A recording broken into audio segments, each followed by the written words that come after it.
TV9 Bharatvarsh पर आप देख रहे हैं वॉर जोन स्पेशल, पुतिन का परमाणु परीक्षण। मैं हूं आपके साथ अंजलि और मेरे साथ इस बुलेटिन में मेरी सहयोगी सुरभि शर्मा भी रहेंगी और साथ ही खास मेहमान भी रहेंगे, उनका भी रुख करेंगे चर्चा के लिए। लेकिन शुरुआत वॉर जोन की 4 अहम तस्वीरों के साथ हम करने जा रहे हैं, जिसमें पहली तस्वीर सबसे बड़ा एक्शन। ये देखिए, मेरे पीछे आपको 4 तस्वीरें नजर आएंगी और आज इन्हीं तस्वीरों पर हम चर्चा करने वाले हैं। परमाणु परीक्षण करेगा रूस, क्योंकि पश्चिमी मीडिया में ऐसी खबरें चल रही हैं। दूसरी तस्वीर का रुख करिए, ये देखिए फ्रंट लाइन पर वैगनर की वापसी हो गई है। तो क्या अब एक बार फिर से वैगनर लड़ाकों ने मोर्चा खोल दिया यूक्रेन के खिलाफ?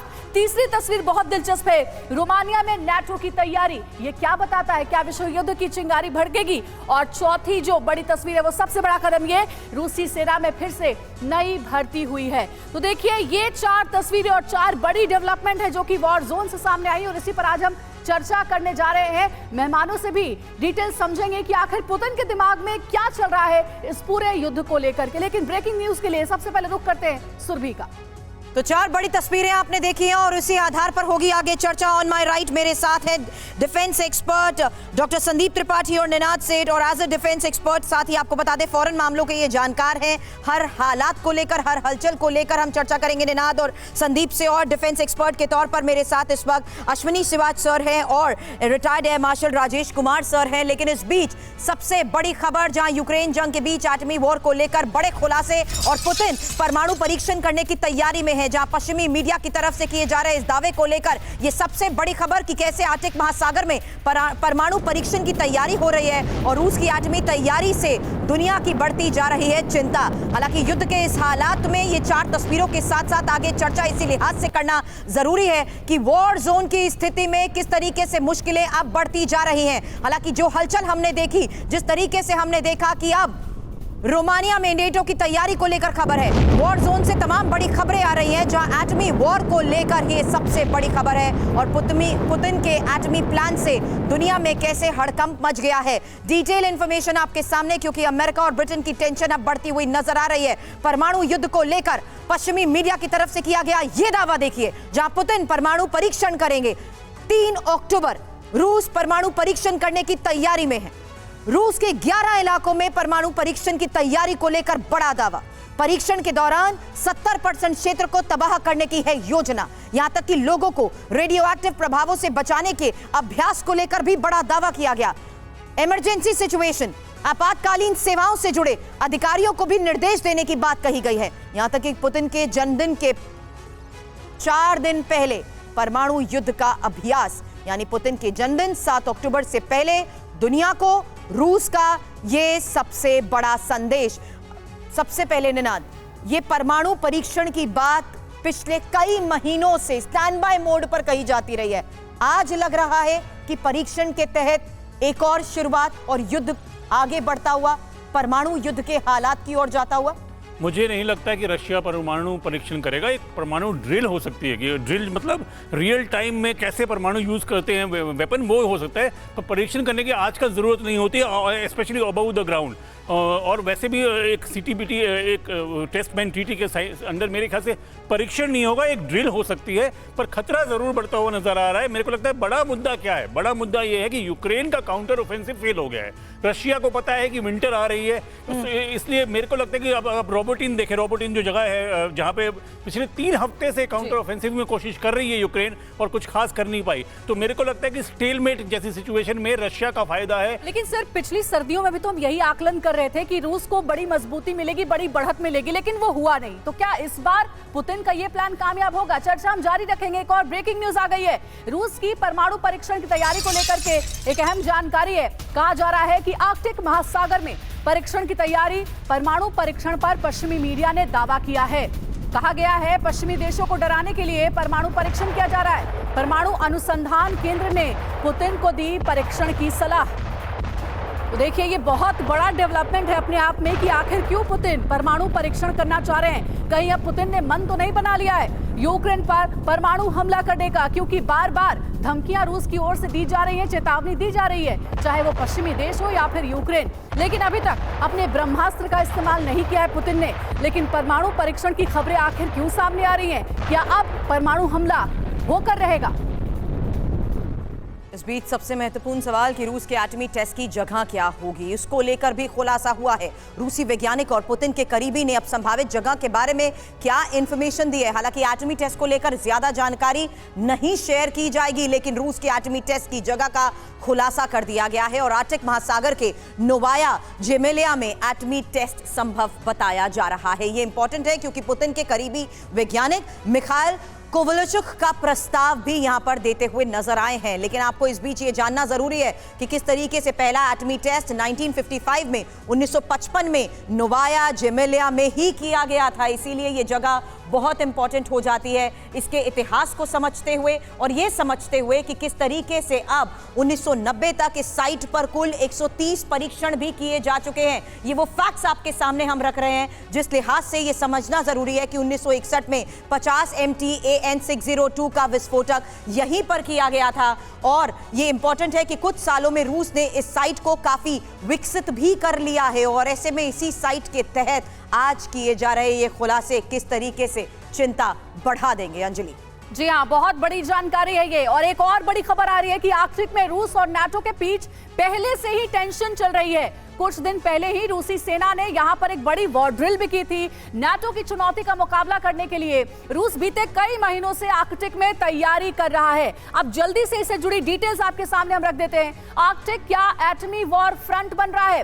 सैटेलाइट तस्वीरों से पुतिन के प्लान पर यह बड़ा खुलासा हुआ है। एक और जानकारी है एटमी टेस्ट को लेकर के कि साइट पर अचानक रूस की जो एक्टिविटीज है, गतिविधियां हैं, वो बढ़ गई हैं। अगस्त में रक्षा मंत्री सर्गेई ने भी साइट का दौरा किया था और जुलाई 2021 की बात आपको बताएं तो जुलाई 2021 से जून 2023 के बीच साइट पर कई निर्माण के काम भी हुए हैं।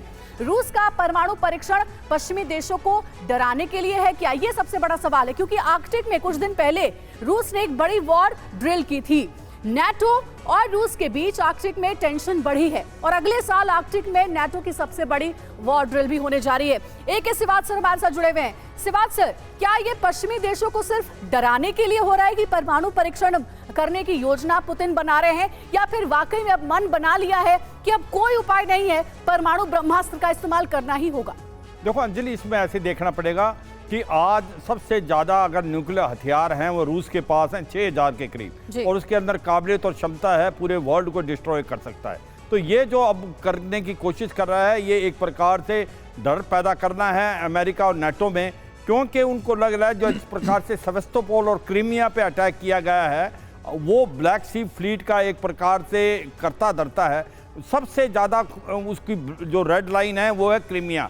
अगर क्रीमिया उसके हाथों से निकल गया रूस तो कुछ भी कर सकता है। मुझे लगता है ये एक मैसेज पास करने की जरूरत है, वो नाटो को दिखा रहा है अमेरिका को कि अगर आप हद को क्रॉस करेंगे, अगर आप इससे ज़्यादा हथियार देंगे और क्रीमिया पे हमला होता है, सेवास्तोपोल पे बार बार हमला होता है तो रूस किसी हद तक जा सकता है। मुझे लगता है ये मैसेज ज़्यादा है ना कि उसको कोई ज़रूरत है, क्योंकि उसको ज़रूरत नहीं है। उसके पास ऐसे हथियार हैं जो कि ऑटोमेटिकली पूरे वर्ल्ड को बर्बाद कर सकते हैं। ये ज्यादा प्रेशर टैक्टिक्स है, ये एक प्रकार से प्रेशर टैक्टिक्स में आपने कहा कि एक मैसेज जरूर दे दिया गया है, लेकिन इस बीच जो बयान सामने आते हैं और ये गतिविधियां, क्योंकि पुतिन के करीबी दिमित्री मेदवेदेव का बैलिस्टिक मिसाइल टेस्टिंग साइट का दौरा भी हुआ है और बैलिस्टिक मिसाइल की टेस्टिंग के दौरान उनकी मौजूदगी और वो तस्वीरें जारी कर दिया गया बड़ा संदेश। हालांकि बैलिस्टिक मिसाइल टेस्टिंग साइट का दौरा बहुत अहम हो जाता है क्योंकि यूक्रेन पर रूस के विनाशक हमले की आशंका अब और बढ़ रही है। एक और अहम खबर है, खेरसोन में रूस यूक्रेन के बीच भीषण जंग इस वक्त चल रही है। रूस ने यूक्रेनी ठिकानों पर मिसाइल से हमला किया है। नीपर नदी के किनारे यूक्रेनी ठिकानों पर यह हमला किया गया है। रूसी हमले में यूक्रेनी सेना को भारी नुकसान पहुंचा है।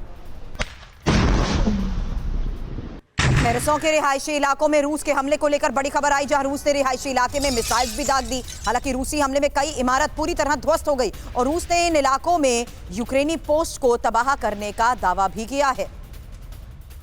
राजेश सर, आर्कटिक को लेकर और उसके इतिहास को समझते हुए परमाणु परीक्षण यहां पर हो चुके हैं और परमाणु को एक्टिव कहने की बात बार बार रशिया कहता है। इस वॉरफेयर में ये मैसेजिंग जिस तरीके का प्रेशर डाल रही है, लगता है कि निर्णायक तौर पर आगे ये युद्ध पहुंच पाएगा? देखिए, युद्ध तो अभी मेरे हिसाब से काफी देर चलेगा, लेकिन अब ये जो जिसको हम बोलते हैं न्यूक्लियर सिग्नलिंग, इसकी जो बात हो रही है जैसे जनरल सिवाच ने बोला, मेरे हिसाब से ये जो मैसेजिंग है ये क्राइमिया के तहत है, क्योंकि जो अटैक्स आज जो उनका काउंटर ऑफेंसिव है बाकी जगहों पे सब में फेल हो गया है। क्राइमिया में उन्होंने लॉन्ग रेंज स्ट्राइक्स थोड़ी बहुत उन्होंने बढ़त इसलिए ली है, वो अंडर वाटर अनमैन्ड शिप्स के साथ सेवेस्तोपोल पे अटैक कर रहे हैं। उन्होंने सेवेस्तोपोल के नेवल हेडक्वार्टर को अटैक किया है, उनके ड्राई डॉक को अटैक किया है मिसाइल के साथ। तो ये, और अब पिछले आपके प्रोग्राम में एक खबर आई थी कि वो पुतिन के बर्थडे से पहले वो क्राइमियन ब्रिज को तोड़ देना चाहते हैं। तो ये तो बैल मुझे मार वाली बात हो गई ना। टाइमिंग इंपॉर्टेंट हो जाती है ना, जहां अमेरिका भी लॉन्ग रेंज मिसाइल्स की डिमांड पूरी करते हुए ATCMs की बात अगर कहता है कि लॉन्ग रेंज मिसाइल्स की डिमांड वो इस वक्त में पूरी करने वाला है, ये उस आधार पर भी बात जरूरी हो जाती है, क्योंकि काउंटर ऑफेंस के कामयाब होने का दावा अब कर रहा है यूक्रेन बार बार। तो यही है कि अब बाकी फ्रंट्स को छोड़ करके वो क्राइमिया फ्रंट पे ज्यादा अटैक कर रहा है, और वो चाहता है कि क्राइमिया पे ही ज्यादा जोर हो, और क्राइमिया उनकी रेड लाइन है, तो वो उसको कंटिन्यूअसली प्रोब कर रहा है। और क्योंकि वो उनको प्रोब कर रहा है उनकी रेड लाइन को, तो फिर पुतिन ने भी मन मना लिया है। जो बात आप कह रहे हैं उसी के तहत अगली खबर है, क्योंकि यूक्रेन पर अब रूस की निर्णायक तैयारी भी है और नए सैनिकों की भर्ती का ऑर्डर कर दिया गया है। पुतिन ने सेना में अब नई भर्ती के आदेश दिए हैं और कल से ही रूसी सेना में नई भर्ती हो रही है। हालांकि रूस की इस बड़ी तैयारी को किस तरीके से देखा जाएगा, आने वाले वक्त में बदलते मौसम के तहत किस तरीके से अब ये भर्तियां की जा रही हैं, और जो डिप्लॉयमेंट्स अभी तक रूसी सैनिकों की जिन लोकेशंस पर हुई है, उन लोकेशंस को देखते हुए कैसी बड़ी तैयारी अब पुतिन की सेना कर रही है, और पुतिन की सेना में हो रही नई भर्ती के आदेश को लेकर आज ये बड़ी खबर आई है।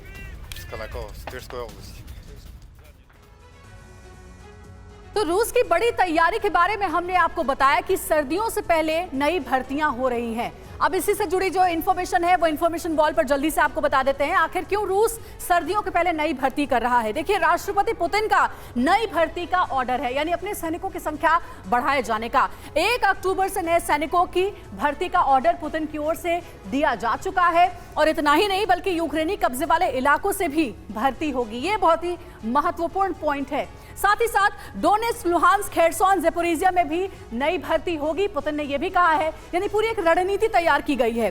1,30,000 जवानों की भर्ती का आदेश जारी किया गया है। बड़ी संख्या में सैनिकों की, जवानों की भर्तियां होंगी, और 18 से 27 साल के युवाओं की भर्ती की जाएगी। यानी जो यंगस्टर्स हैं, जो यंग लोग हैं, उन्हें ही सिर्फ भर्ती के लिए बोला गया है कि कैपेबल है। 18 से 27 साल के युवाओं की भर्ती की जाएगी, और ये पुतिन का ऑर्डर है, जिसमें कहा यह जा रहा है कि अब रूस एक नई स्ट्रेटेजी के साथ मैदान में उतरने वाला है, क्योंकि अब रूस के सामने, पुतिन के सामने बड़ी चुनौती है, सर्दियों से पहले यह युद्ध खत्म हो जाए। इसकी वैगनर की तैनाती भी की जा रही है, जिसके तहत नई भर्ती हो रही है। इसके बारे में जल्दी से आपको बता देते हैं। रूस के एक्शन पर अब 5 बड़े सवाल भी खड़े होते हैं। ये देखिए, मेरे सामने ये सवाल है। पहला सवाल ये, क्या फ्रंट लाइन पर रूसी सेना मुश्किल में है? दूसरा सवाल है कि क्या क्रीमिया पर रूस में पैनिक है, टेंशन है? तीसरा सवाल यह है कि कब्जे वाले इलाकों में डिफेंस लाइन क्या कमजोर हो गई है, ढीली पड़ गई है? यूक्रेन की तैयारी ने रूस को सोचने पर मजबूर कर दिया है क्या? और यूक्रेन का काउंटर ऑफेंसिव कामयाब हो रहा है? रूस ने अब एंटी स्नाइपर रोबोट्स भी उतार दिए हैं। रूस की कमांडो यूनिट कर रही है रोबोट्स का इस्तेमाल।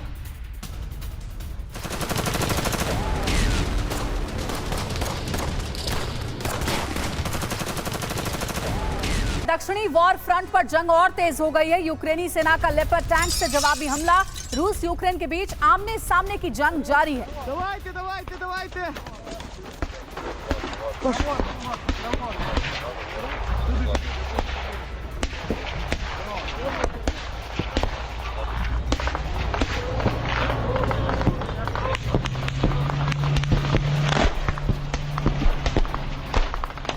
रूस ने नए T-90M टैंक का किया है परीक्षण। अगली बड़ी खबर, जहां सेना को सौंपने से पहले युद्ध के हालात के मुताबिक टेस्टिंग होगी और नदी को भी पार कर सकता है रूस का ये नया टैंक।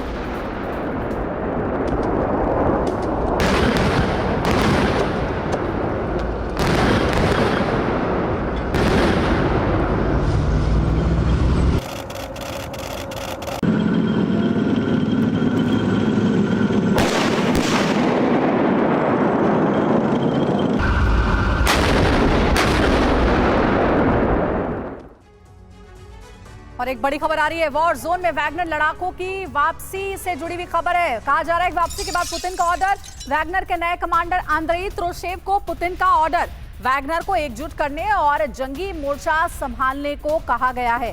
तो देखिए ये बड़ी खबर सामने आ रही है, नए कमांडर आंद्रेई को पुतिन ने दिया है ऑर्डर, और ऑर्डर क्या है? वैगनर को एकजुट करने को लेकर के ये ऑर्डर है। यानी कि अब एक बार फिर से वैगनर लड़ाके आपको युद्ध के मैदान में नजर आएंगे, क्योंकि अब सभी वैगनर लड़ाकों को एकजुट करने की जिम्मेदारी आंद्रेई को पुतिन ने दी है। विदेश मामलों के जानकार संदीप हमारे साथ हैं, उनसे इस बारे में चर्चा करें। उससे पहले इंफॉर्मेशन वॉल का रुख करेंगे, क्योंकि यूक्रेन युद्ध में वैगनर की भूमिका को लेकर ये डिटेल इनपुट आपके सामने। जा देखिए कैसे मार्च 2022 में फ्रंट लाइन पर वैगनर लड़ाके उतरे, वहीं जून 2023 तक देखिए कई इलाकों पर कब्जे का दावा भी इन्हीं के आधार पर किया गया।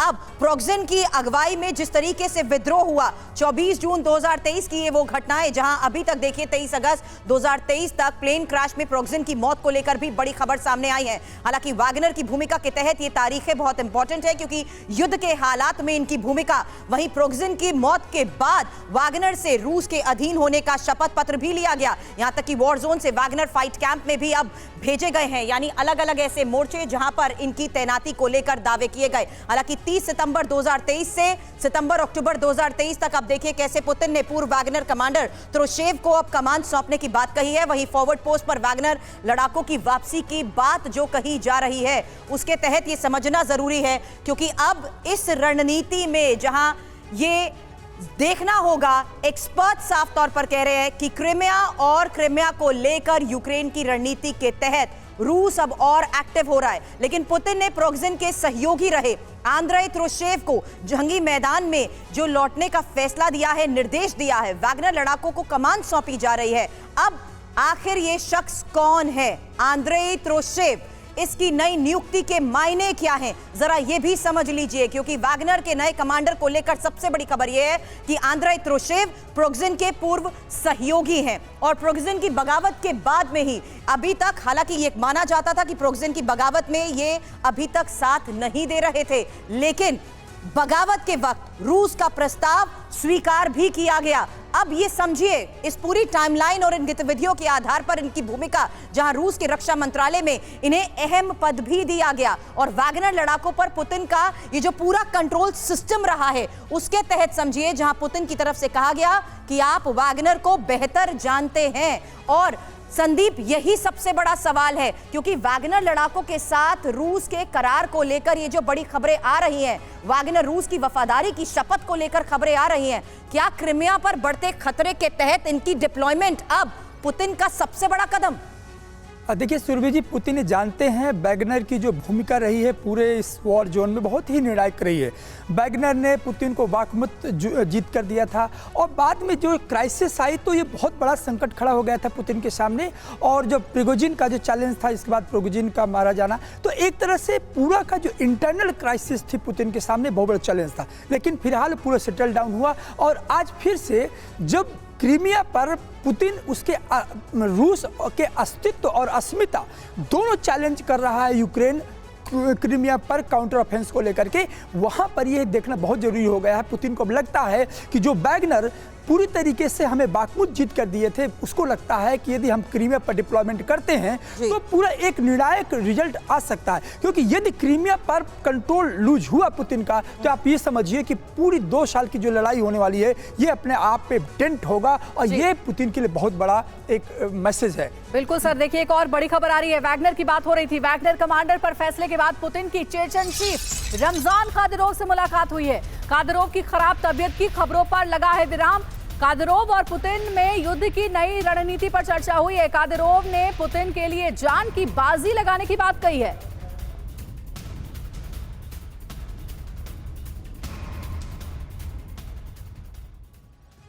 अब रूस और नेटो के बीच हालात और गंभीर होते जा रहे हैं। अगली बड़ी खबर है, जहां यूक्रेन बॉर्डर के पास रोमानिया की तैयारी को लेकर खबर आई। रोमानिया ने एयर डिफेंस सिस्टम को कर दिया है तैनात, और रोमानिया के पास यूक्रेनी पोर्ट पर हमले हुए हैं। हालांकि रूसी हमलों को लेकर रोमानिया में अलर्ट, और इस बीच ये समझना जरूरी कि किस तरीके से अलग अलग फ्रंट पर बिगड़ते हालात के बीच रूस और नेटो के बीच हालात और गंभीर हो गए हैं। और यूक्रेन बॉर्डर के पास रोमानिया की तैयारी, जहां पर एयर डिफेंस सिस्टम को किया गया है तैनात, और यूक्रेनी पोर्ट पर जिस तरीके से हमले हुए, रोमानिया के पास यूक्रेनी पोर्ट पर हमले को लेकर खबर आई और रूसी हमलों को लेकर रोमानिया में अलर्ट जारी कर दिया गया।